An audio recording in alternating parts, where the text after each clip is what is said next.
Bonjour à tous et bienvenue sur le plateau de Bonjour chez vous. Aujourd'hui, notre thème du jour est les secrets d'un mariage réussi. Bonjour à tous. Bonjour Evelyne. Alors aujourd'hui, on continue parce que hier, on nous avait donné plein d'informations qui étaient très riches. Alors si vous n'avez pas suivi l'émission d'hier, il faut la suivre, c'est obligatoire parce que c'est la suite aujourd'hui. Aujourd'hui, on rentrera dans la rubrique famille, dans les solutions pour les couples qui justement vivraient sur un champ de mines, comme on l'a vu hier. Oui. C'est bien ça ? Oui, c'est ça. Plein d'astuces, plein de petites clés pour construire ce mariage heureux que Dieu veut pour nous. On a hâte d'y arriver. Avant ça, on va parler un petit peu justement de tous ces clichés qu'ont le mariage. Alors parfois, c'est des clichés hyper positifs. On le disait hier, on arrive avec beaucoup d'attentes dans le mariage et puis on se dit que ça va être merveilleux, magnifique. Mais on va voir aussi que parfois les attentes sont complètement à la baisse. Au contraire, il y a des clichés, on dit se mettre la corde au cou. Tu disais l'amour rend aveugle. Le mariage rend aveugle. Non, l'amour rend aveugle. Ouais, tu vois, je te connais. Mais le mariage rend la vue. C'est ça que je disais. Il nous l'a dit hors antenne. Attends, on le refait. Mais t'es entraîné. Gwen, tu nous disais ? Moi, je disais hors antenne, l'amour rend aveugle, mais le mariage lui rend la vue. Bien. Les gens. C'est ce que disent les gens, exactement. C'est les clichés un peu qu'on a qui sont parfois on se dit là je me marie et c'est fini pour moi, ça va être la catastrophe. Mais je me marie parce que elle veut se marier, etc. Oui, il faut se marier. Donc on va un petit peu démêler tout ça. On va voir à quoi doit ressembler le mariage et surtout comment le réussir. Et on commence avec toi, Nadine, dans la pensée du jour.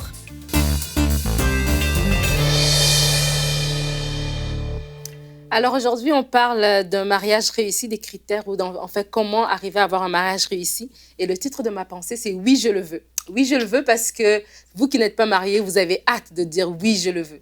Et vous qui êtes mariés déjà, vous vous rappelez de ce jour, ce fameux jour où vous avez dit de tout votre cœur avec les yeux pleins d'étoiles « Oui, je le veux pour toujours ». Et là, on va parler un peu des deux extrêmes dans le mariage. Parce que des fois, on est dans un pôle où est-ce qu'on pense que le mariage, vraiment, c'est la corde au cou, comme on a dit en début d'émission, et que c'est une fatalité, que c'est la croix et la bannière. C'est vraiment, ça va être dur et tu vas supporter, tu vas endurer et ça va être ça pour toujours. Moi, je me rappelle quand je me suis mariée il y a 17 ans de cela, à mes fiançailles, quelques années avant, je me suis fiancée 1 an et demi ou 2 ans avant mon mariage. Et mon grand-père m'a dit, est-ce que tu es vraiment sûre ? Et là, j'ai dit oui. J'avais une robe super chère et j'avais été déjà prête. Et je me suis sûre. Mais il me disait ça parce qu'il m'a dit, parce que le mariage est un billet à sens unique. Et c'est un billet aller simple. Et c'est vrai que c'est un billet aller simple. Et il ne voulait pas me faire peur, ni me faire penser que, comme les gens autour pouvaient dire que vraiment, c'est fini. Et puis, ça y est, tu t'es casé, comme on dit. Mais il me le disait pour que je prenne conscience que le mariage est un engagement. Et oui, c'est vrai qu'il y aura peut-être des temps durs. Oui, c'est vrai que peut-être tous les jours ne seront pas roses. Mais quand on vous dit que le mariage va être difficile, refusez cela. Vous, votre mariage ne sera pas laborieux. Il ne sera pas compliqué. Il ne sera pas difficile. Mais oui, c'est un engagement que vous allez devoir faire. Et le mariage est un engagement qu'on doit tenir beau jour, mauvais jour. Et l'autre extrême, c'est ceux qui pensent que le mariage, c'est les firmaments, les étoiles, les yeux dans les yeux, fleurs bleues, vous voyez ce que je veux dire. Et dans les vœux de mariage, ça me fait toujours rire parce que mon mari célèbre souvent des mariages et j'aime beaucoup les cérémonies de mariage. Et dans les vœux, c'est ma partie préférée parce que dans les vœux, les gens se disent des fois des choses complètement exagérées, démesurées, des déclarations qui n'en finissent plus.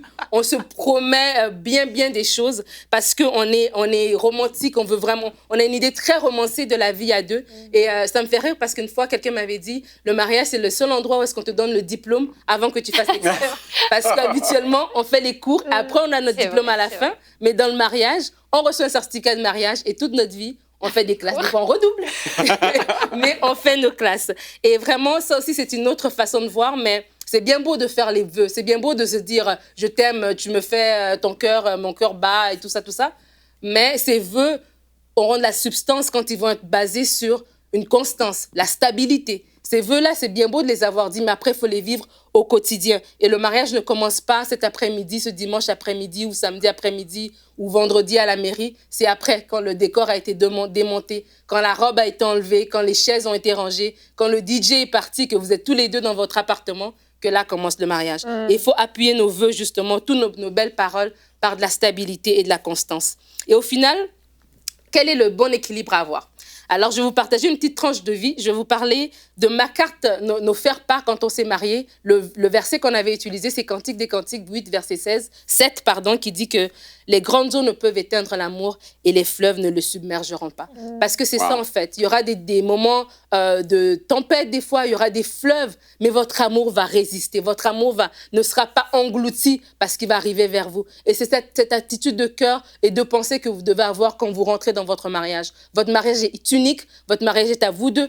Et les fleuves de la vie, quand bien même aussi hautes qu'elles viendront, elles n'éteindront pas votre amour et votre amour va survivre. Et alors, vous pourrez dire avec assurance, oui, je le veux. Alléluia. Quelle belle pensée, Nadine. J'aime beaucoup. Il est beau le verset que vous aviez pris pour votre faire-part. C'est très beau. C'est très beau. Moi, j'en ai un beau aussi que je vous propose qu'on regarde tout de suite. C'est notre verset du jour, Cantique des Cantiques également. Cantique des Cantiques au verset 2, chapitre 2, verset 26. « Mon bien-aimé est à moi et je suis à lui ». Alors, ce verset, quand on le lit comme ça, on trouve ça beau, un petit peu fleur bleue. Mais si on regarde ce que ça signifie réellement, c'est un engagement. Mon bien-aimé est à moi et je suis à lui. Ça veut dire que réellement, en fait, on dit là, mais en gros, je ne m'appartiens plus à moi-même, mais j'appartiens à mon mari ou à ma femme, en fonction dans le sens dans lequel on prend. Et c'est ça aussi tout l'enjeu du mariage. Et vous le disiez hier, Rachel, Eric, c'est que quand on se marie, donc on doit être heureux. On parlait du bonheur dans le mariage, mais c'est surtout qu'on fait des efforts pour rendre heureux l'autre. Et on n'essaie pas de se rendre heureux soi-même dans le mariage. Et c'est en gros ce que résume ce verset, si je le comprends bien. Je pense que tu le comprends bien. Très beau verset, avec l'alliance, avec cette image de billet aller simple. Oui. C'est vrai que l'alliance, elle nous garde à l'intérieur d'un cercle qui n'a pas de fin. En fait, c'est ça le symbole de l'alliance. Et je suis là pour te rendre heureux, tu es là pour me rendre heureux. Il n'y a aucun orage, rien qui peut nous arriver, qui puisse briser cela si on choisit de rester à l'intérieur, évidemment. Avec l'aide de Dieu, on peut traverser toutes ces tempêtes pour qu'il n'y ait qu'un aller simple, en fait. Ouais. Et que l'alliance n'ait pas de fin, pas de porte de sortie. Exactement. Ouais, superbe. Gwen, je te voyais dans la pensée, tu avais un petit sourire en coin quand tu écoutais la pensée, non? Je sais pas, Non. J'ai eu l'impression que tu souriais, que tu trouvais ça J'aimais beau. bien. Non, Je trouvais ça super. Non, mais ce verset-là de Cantique des Cantiques, en fait, Paul va le reprendre d'une certaine manière en disant que la femme ne s'appartient plus à elle-même, que Exactement. l'homme ne s'appartient plus à lui-même. Mhm. Et pour la pensée mondaine, en fait, les gens ils voient ça comme une soumission, comme quelque chose qui est horrible pour la pensée humaine de se dire je dois m'abandonner, alors que le monde a une tendance plutôt égoïste, mais la parole de Dieu, elle voit pas du tout la même chose, elle voit pas les choses de la même manière. On est fait pour aimer, pour donner, comme Christ a premièrement aimé et qu'ensuite il a donné. Notre vie de couple, elle doit ressembler à ça. Donc, on ne s'appartient plus à nous-mêmes parce qu'on veut offrir le meilleur à l'autre. Dans le monde, le mariage, en fait, on le considère plus comme un contrat. Et quand on a un contrat, donc deux parties signent et puis une dit, voilà, tu vas m'apporter ceci et moi, en échange, je te donnerai cela. Et si à un moment donné, tu ne peux plus m'apporter ce dont j'ai besoin, ce pourquoi j'ai signé, j'ai le droit de m'en aller. Alors qu'en fait, dans ce verset, on le voit bien, c'est pas un contrat du tout, c'est une alliance. Et une alliance et un contrat sont deux philosophies complètement différentes. L'alliance, ça n'est pas brisable. Le contrat, oui, légitimement, si j'ai plus ma contrepartie, je peux m'en aller. Alors que dans cette alliance, je donne et je m'attends à ce que toi tu fasses pareil pour moi, mais ma responsabilité, c'est de te donner à toi. Et la mentalité est complètement opposée, quoi. Dieu est celui qui conserve l'alliance, pardon, je prends du temps, mais Dieu est vraiment... Et je trouve ça tellement important de faire la différence entre le contrat et l'alliance, parce que Dieu, on voit qu'au travers de son alliance avec son peuple ou avec nous, avec les chrétiens, comment Dieu a voulu créer les choses, c'est qu'il a toujours voulu conserver son alliance. Et il a voulu qu'on conserve son alliance parce que c'est pur, c'est saint et c'est bon pour nous. Alors que le contrat, c'est si tu n'as pas rempli telle part, il faut que tu remplisses ta part. Alors que Dieu, c'est toujours... Gardons l'alliance, marchons dans l'alliance, n'oublie pas mon alliance. C'est ce que dit Dieu, c'est vraiment le cœur de Dieu, l'alliance. Même que si nous sommes infidèles à l'alliance, lui reste fidèle de toute façon. Et ça, c'est ce qu'il attend de nous. Heureusement que Dieu passe des alliances avec nous et pas des contrats, parce que jamais Oh là là, on sera à la on aurait hauteur. tous perdu. Là. Ça, c'est vrai. Jamais à la hauteur. On disait au début qu'on rentre dans le mariage avec certaines attentes. Oui. Il y a des attentes qui sont très positives, très très élevées, peut-être trop élevées, et d'autres fois c'est l'inverse, on a des attentes très négatives. Est-ce que c'est bien d'entrer dans le mariage avec des attentes ou c'est pas une bonne chose finalement? C'est une bonne idée si on en a parlé. Mmh. Si on en a parlé et qu'on est d'accord sur ce qu'on met derrière les mots, en fait. Même si on parle la même langue, nous, dans le cadre de notre vie, on a dû apprendre plusieurs langues. Et des fois, on dit des grosses bêtises en apprenant des langues. J'ai fait ça. Mais ce qui est important, c'est de savoir ce qu'on met derrière les mots, en fait. Donc, c'est Ouais. bien d'avoir des attentes. Parce qu'en fait, les attentes sont des rêves aussi, qu'on peut vivre à deux. Il faut juste qu'on puisse bien les partager et expliquer ce que l'on met derrière ces mots-là. Des fois, on dit le même mot n'a pas la même valeur dans Ouais. nos têtes selon notre contexte culturel, famille d'origine, notre histoire personnelle. Donc, des fois, on dit voilà ce qui me fait rêver. Et en fait, il vaut mieux prendre le temps d'expliquer, communiquer sur les attentes. C'est très important. Particulièrement pour ceux qui ont le projet de se marier, qui nous écoutent en ce moment, c'est important de mettre tout à plat. Ouais. Déjà de confesser tout ce qui doit être confessé, que ça ne se découvre pas après le mariage, et puis aussi de dire voilà, quelles sont mes attentes dans la vie, mes objectifs. Et je pense que les fiançailles, c'est l'une des raisons pour lesquelles ça existe. Il faut apprendre à se découvrir avant.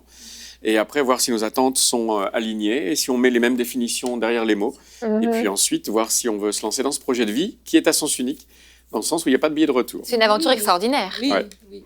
Et c'est une aventure extraordinaire si on est bien dirigé, puis on a une bonne vision par rapport à ça. Moi, j'aime dire que chaque couple est unique. Et des Oui. fois, on se compare. Et surtout aujourd'hui, avec les réseaux sociaux, on a trop tendance à se comparer. Mais vraiment, cherchez à trouver l'unicité de votre couple à vous. Et vous avez votre rythme à vous. Oui, il y a des choses de base, il y a des règles de base de communication, de respect, d'amour, d'engagement et tout ça qui sont... C'est pour ça qu'il y a des cours de mariage, c'est pour ça qu'il y a des ministères comme vous, parce qu'il y a des choses à savoir. Mais vraiment de découvrir ce qui vous rend unique à vous et de découvrir votre dynamique à vous personnelle. J'aime dire, j'avais lu ça quelque part, c'est pas moi qui ai sorti cette phrase, mais ça dit toujours quand on dit que l'herbe est toujours plus verte chez le voisin, ben arrose ton jardin. Exact. Et si t'arroses ton jardin, ben, ton arbre, elle sera belle aussi. C'est ça. Tu vois. Et vraiment de pas tomber dans justement la comparaison. Oui, voir un autre couple peut nous inspirer et c'est une bonne chose. Mais l'autre couple, ils font ça parce que le monsieur est d'une certaine manière et la madame est d'une certaine manière. Donc,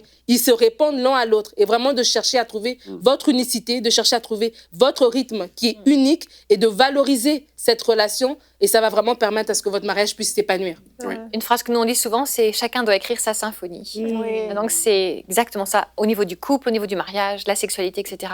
Chaque couple écrit sa propre histoire. Et est Tout à unique, fait juste. comme tu le dis. Oui. Exactement. Ouais, c'est très très important quand on comprend ça parce que c'est vrai qu'on peut se mettre une pression.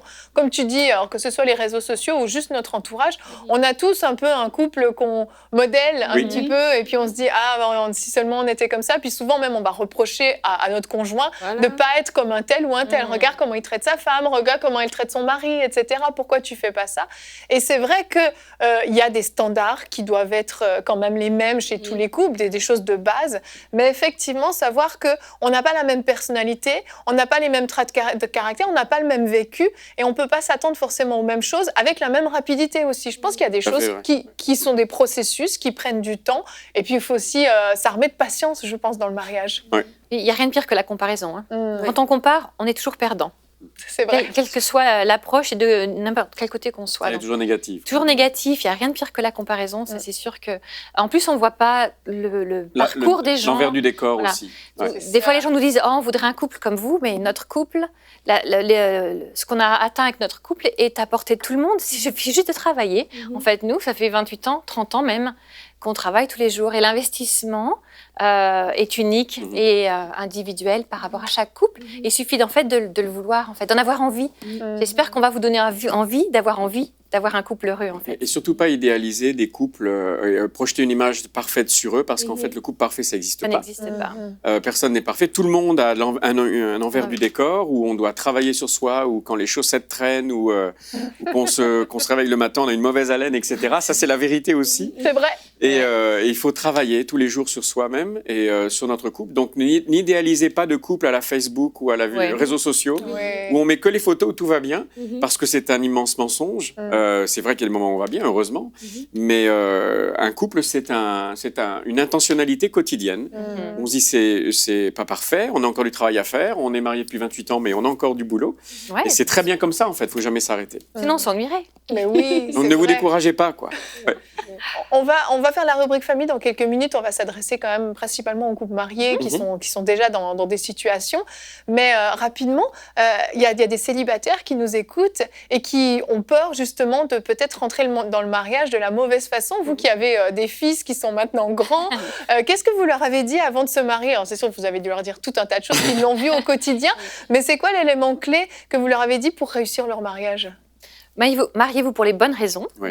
Donc, faites attention à vos motivations. Et puis, mariez-vous avec l'intention de rendre l'autre heureux. En fait, quand on rentre dans cette démarche de cœur au démarrage, ça permet d'apprendre, de grandir, etc. Et ayez le bonheur, on n'a que des fils, donc ayez le bonheur de votre femme en tête. Donc, nos belles-filles nous aiment beaucoup, évidemment. Que leurs maris ont été élevés comme ça, mais c'est vrai. On leur a lavé le cerveau. Ça leur permet de rentrer dans le mariage avec une position de cœur positive et ouverte vers l'autre. Dieu a tant aimé le monde qu'il a donné son Fils unique. Aimer, c'est donner. Et si on rentre dans le mariage avec la bonne définition de ce que aimer veut dire, ça change la perspective. L'égoïsme est un vrai problème, en fait, dans les couples. C'est un peu le nœud du problème. L'égocentrisme, c'est-à-dire j'ai besoin d'être aimé pour moi et que mes besoins soient remplis. Et en fait, oui, il n'y a plus de joie à donner qu'à recevoir. Donc, il faut vraiment considérer le mariage comme un don de soi vers l'autre. Oh oui, même pas aussi bien que ma maman ou que mon papa ou ce genre de phrases qui sont tournées vers soi. Ça fait peur. Je dirais à mes filles, je leur ai dit aussi, vous êtes le responsable spirituel de ce qui va se passer dans votre couple et dans votre famille. Ça ne veut pas dire que l'épouse n'a rien à faire, pas du tout. Au contraire. Ça veut dire vous êtes responsable. Donc on ne peut pas blâmer son conjoint, c'est vous que Dieu a choisi pour être le chef de la famille. Et ça ne veut pas dire un chef autoritaire qui écrase, mais qui sera responsable bien de faire que votre femme s'épanouisse. Que les enfants grandissent en connaissant l'amour de Christ. Et donc, vous ne pourrez pas déléguer cette autorité à quiconque. C'est à vous que Dieu demandera des comptes. Donc, gardez-le bien à l'esprit. C'est toute une responsabilité. On va enchaîner maintenant avec la rubrique famille. On va rentrer dans le vif du sujet. Et puis là, on veut des solutions. Hein. Allez, on enchaîne. La promise. Tout de suite, exactement. On enchaîne avec la rubrique famille.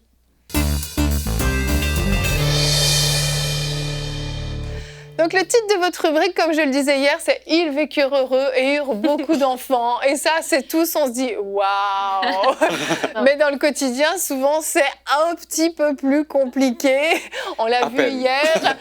Hier, on a parlé de tous ces boutons sensibles sur lesquels on peut appuyer qui font réactionner l'autre, si je peux le dire comme ça. On a parlé de champs de mine, de sujets tabous qu'on évite d'aborder parce que justement, on marche un peu sur des œufs, puis finalement, on finit par vivre un peu comme des colocataires. Alors, comment on peut faire justement pour désamorcer ces mines, pour éviter justement de faire réagir l'autre toujours à outrance et puis finalement rentrer dans un mariage le plus heureux possible et puis progresser pour aller de gloire en gloire? Oui. Alors, on va vous donner une des questions clés. Les hommes, messieurs, si vous voulez noter, là, je pense qu'on va vous révolutionner votre approche. Prenez un crayon, un papier.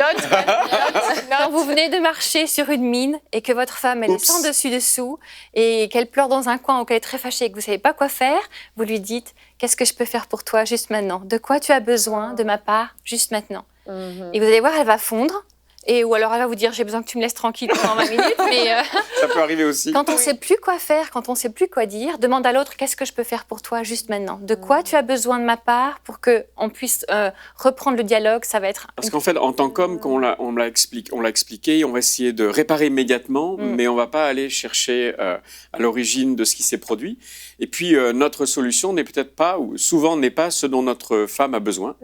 Donc on n'a pas à avoir les réponses à toutes les questions. Je pense qu'on voudrait libérer les hommes, là. Vous n'avez pas les réponses à toutes les questions. Déjà, vous le savez.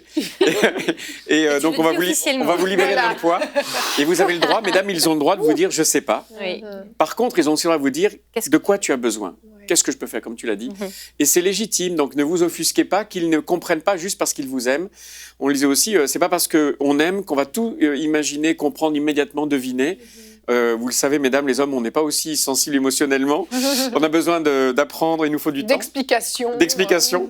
Mais par contre, oui, une fois que notre femme nous a dit ce dont elle avait besoin, par contre, à nous de faire le job et de s'y appliquer, quoi. Donc, je vais vous donner un exemple concret, en fait. Parce que quand on marche sur une mine, comme on l'a dit, si on creuse, en dessous, il y a un vrai trésor. Oui. Un jour, je vais vous donner un exemple de nous. Quand on était en France, quand on habitait en France il y a longtemps, et qu'on allait faire des soirées avec des amis, en France, il parle beaucoup de politique et d'histoire. Avec nos amis, c'était souvent comme ça. Et moi, j'y connaissais pas grand-chose. Et en fait, j'avais pas beaucoup d'intérêt pour ces domaines-là, parce que j'avais plutôt des études scientifiques. Et donc, on se retrouvait à des soirées où Eric s'amusait super bien, passait une soirée excellente, et moi, on rentrait. Et en fait, déjà, moi, j'étais sur un nuage, j'avais m'étais éclaté, etc., avec des amis. Puis dans la voiture, je vois ma jeune femme qui a un long visage et qui est pas du tout contente, frustrée. Et je lui dis, mais qu'est-ce que tu as, quoi ? Tu nous gâches la joie, quoi. En gros. Vous n'aviez pas vécu la même soirée, finalement. Pas du tout. Pas tout à fait. Endroit, mais pas la même soirée. Et là, Eric me dit, qu'est-ce que tu as encore ? Ouais. Ah, le encore. Non, ça arrive pas. C'était dans les années 90, c'est pour ça. Et donc, qu'est-ce que tu as encore ? Et en fait, ma réponse était, tu m'aimes pas, quoi. Et donc, autant j'aurais pu comprendre une réponse plus logique, autant quand elle me disait, mais tu m'aimes pas, là, c'est moi qui me mettais en colère. Je disais, mais comment tu peux juger mes sentiments parce que j'ai parlé d'histoire et de politique pendant la soirée ? Ça n'a rien à voir, ça fait pas de sens. Oui, quoi. mais mesdames, vous comprenez ce que je veux dire. Oui. Je ne m'étais pas sentie aimée toute la soirée. Gwen, tu es avec moi Moi, je sais pas. Je suis un peu politique, un peu scientifique, donc. Gwen a des traits un peu féminins parfois. Avec la barbe en plus. Et ouais, donc on se retrouvait devant une mine en fait. Deux options Mais ici. oui, Soit on se dit, écoute, à chaque fois qu'on va avec des amis, on se dispute, donc tu vas de ton côté, moi je viens pas. c'est vrai.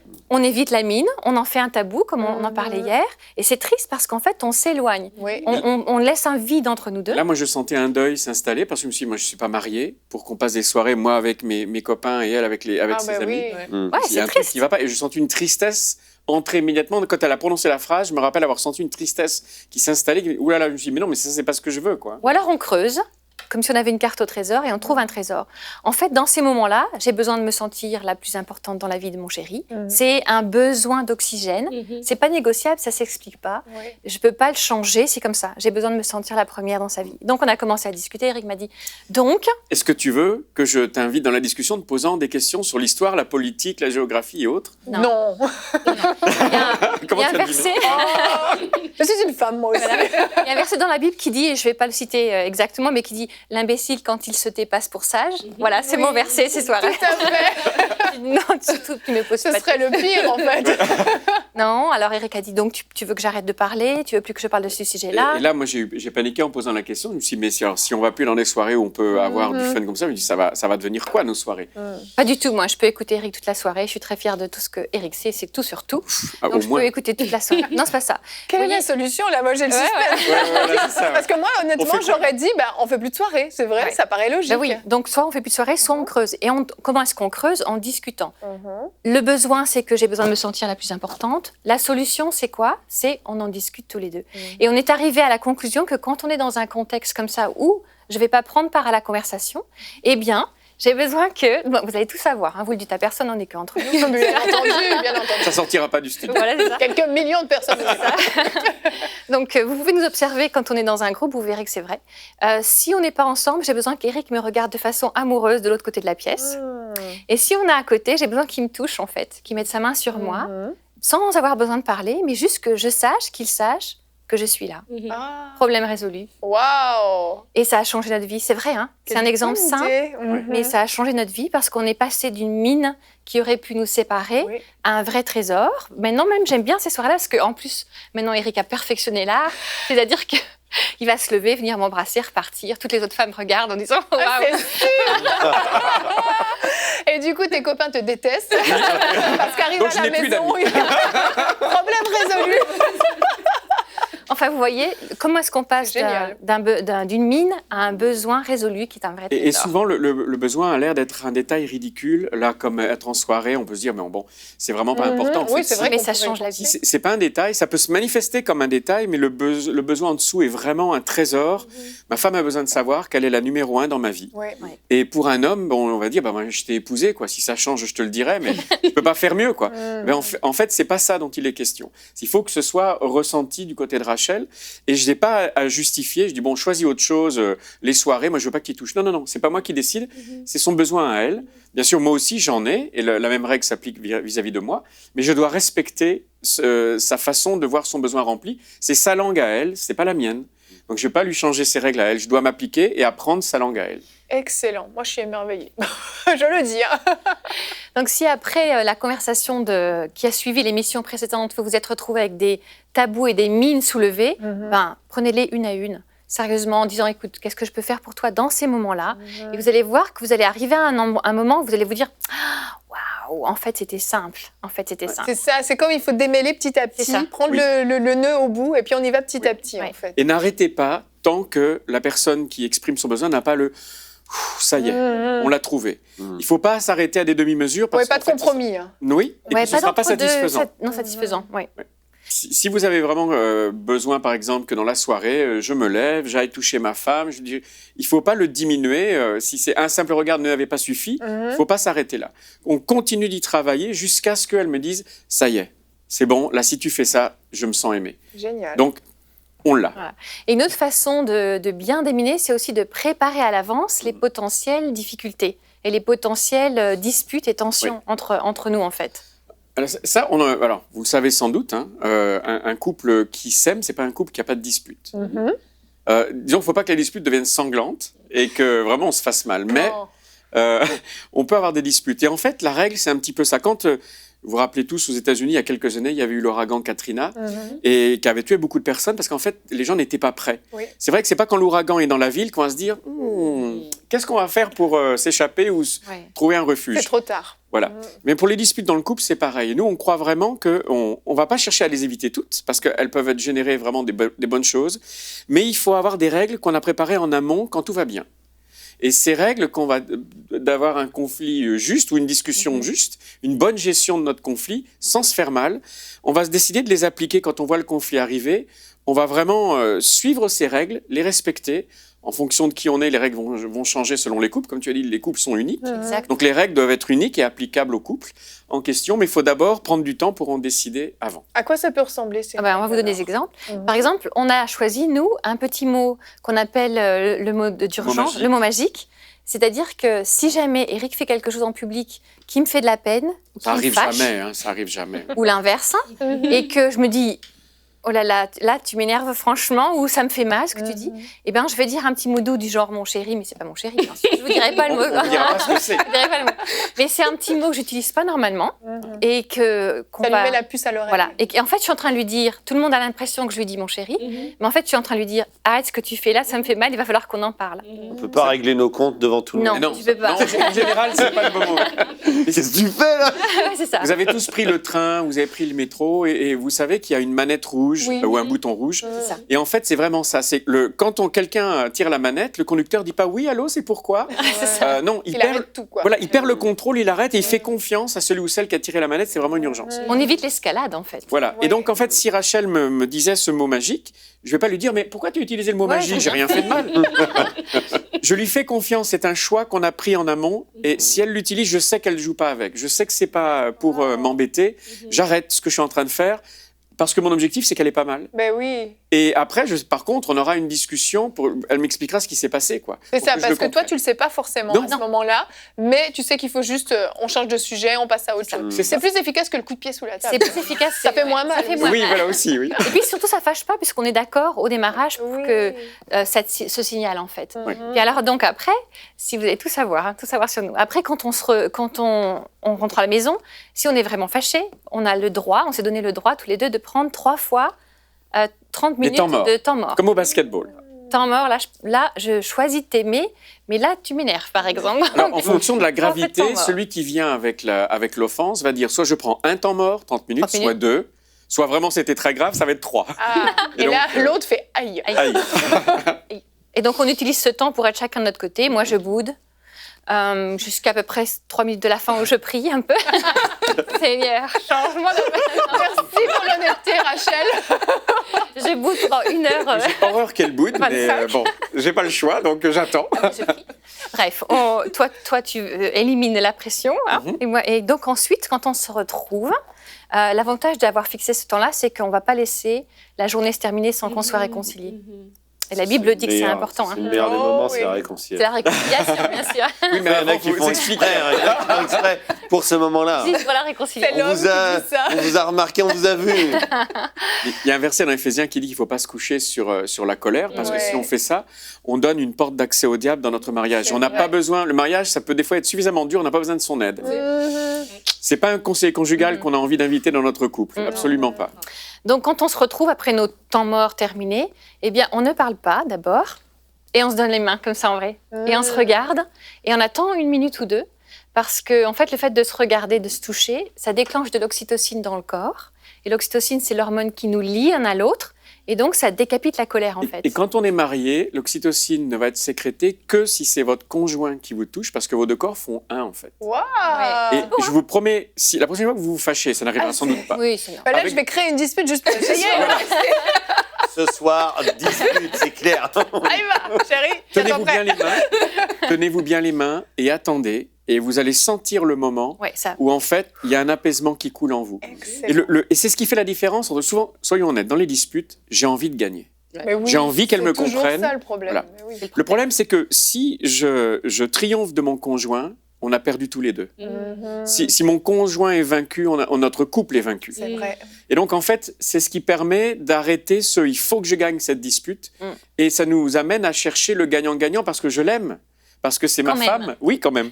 Même si elle m'énerve Non, pas tout de suite. non, pas tout de suite. Mais non. dans la dispute. Voilà. Et en fait, ça va nous amener, et c'est vrai, et nos hormones sont faites dans le plan de Dieu pour nous amener à cela, à ne pas s'arrêter tant que les deux n'ont pas le gagnant-gagnant.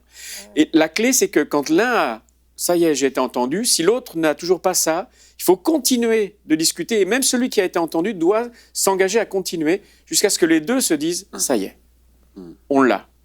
Ça marche. Excellent. ça, là, Excellent. On prend des notes, On hein, prend Nadine. des C'est fort, c'est Gwen, il fort. en a pas besoin. Donc... Gwen, Il c'est est la très puissance zen de la de son côté. réconciliation. Ta femme a toujours raison. Quand je dis à ma femme qu'on se dispute, elle me dit non, on discute. Ah, voilà. Juste une lettre d'écart. C'est ça. Waouh. Mais on a l'aide du Saint-Esprit. Hein. Moi, je pense à ce qu'on a vu hier là avec le logo où Oui. il y a 2 ronds, puis il y en Oui, a. oui. Oui, le 1 plus 1 1 égale égale 1. Si vous Parce n'avez que je pas me vu, dis- il faut aller regarder Voilà. l'émission Voilà, d'hier. Il y a des gens qui se disent ouais, mais moi j'en suis à un point où on n'arrive pas à se toucher avec mon mari. Eh ouais. Et les gens qui regardent aujourd'hui l'émission veulent vraiment avoir aussi des choses et toutes ces choses, tout ce que vous êtes en train de dire, faut vraiment pas le négliger. Il y a peut-être aussi des phases où vous en êtes pas là à pouvoir vous toucher, C'est vrai. mais le Saint-Esprit est quand même là autour des gens. Il est autour des couples. Oui. Il est autour de Oui. ces familles en fait. Juste un rapide conseil, mais on ne peut pas vivre et grandir dans l'amour, dans le couple, si on ne se pardonne pas. C'est vrai. Le pardon, c'est l'oxygène de l'amour, c'est l'oxygène du couple. Et donc, effectivement, s'ils en sont à ne plus pouvoir, si des couples qui nous regardent aujourd'hui n'arrivent même plus à se toucher, je pense qu'il y a des blessures tellement profondes, et on peut se blesser. Hein. Oui. En tant que mari et femme, on est le plus vulnérable l'un avec l'autre, Bien donc sûr. ce sont les blessures les plus profondes. Il faut considérer la douleur et puis décider de pardonner.